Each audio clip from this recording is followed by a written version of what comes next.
People can make a distinction between personal sanctions and economic sanctions. I think both of them fail. But if we just take personal sanctions for a moment, let's look at how disastrous that actually is. Economic sanctions may well be forcing Russia into a position where the Russian ruble is now approaching the same sort of disaster it was in at the time of the invasion. It's going up to 20% of inflation, and despite the fiddling by the Kremlin, the fall of the ruble is inevitable. But what about these oligarchs? The plan was that the personal sanctions against individual oligarchs were supposed to encourage these oligarchs to put pressure on Putin to stop the war. What it's amounted to is gesture politics by the West, each country trying to outdo the other in its viciousness towards this list of individuals. And it's matched by a similar list, incidentally, in Russia, of people who are considered foreign agents and generally have to flee the country. I know some of them, by the way. So the UK has sanctioned 1,600 people. The EU has sanctioned 1,800 people. The USA, 3,000 people. To persuade these oligarchs, to persuade Putin to abandon his senseless war.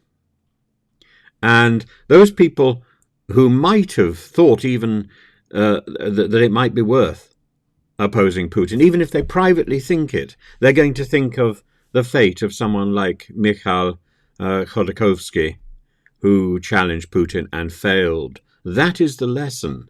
No one is going to follow his example. And those people who go so far as even to urge peace negotiations are doing so very carefully. People like Mikhail Friedman and Oleg Deripaska. They've gone as far as they dare.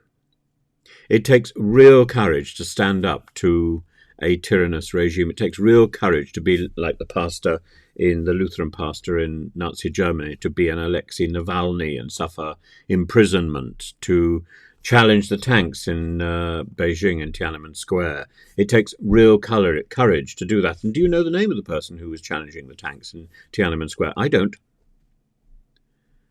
And the few who renounce Russia, like Arkady Volosh or Oleg Tinkov, the Yandex man, they already lived outside Russia anyway, and they are now trying to challenge both the sanctions and the Russian state to get access to their money.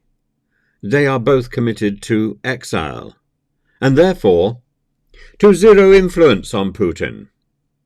So this is the problem with the personal sanctions. They don't work.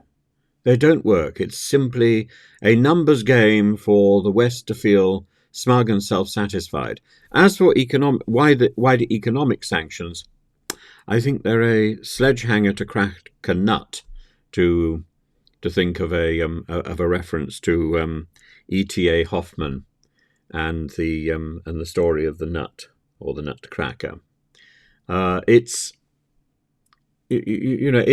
like there are similar things going on in Ukraine. There were similar things going on in the First World War, where you just want to get rid of anything to do with the enemy. It's foolishness, really. To get rid of great Russian poets, great Russian writers, because they're Russian. The balance will return, but I don't think we should be contributing to this chaos. I think we should be searching for peace, and we should be keeping our door open and our foot in the door to the Kremlin. Anything else is stupid. At the same time, of course, we should be supporting Zelensky and making sure Zelensky has all the weapons he needs to defend his country from the tyrannous and abusive and completely unjustified and illegal invasion by Putin's forces.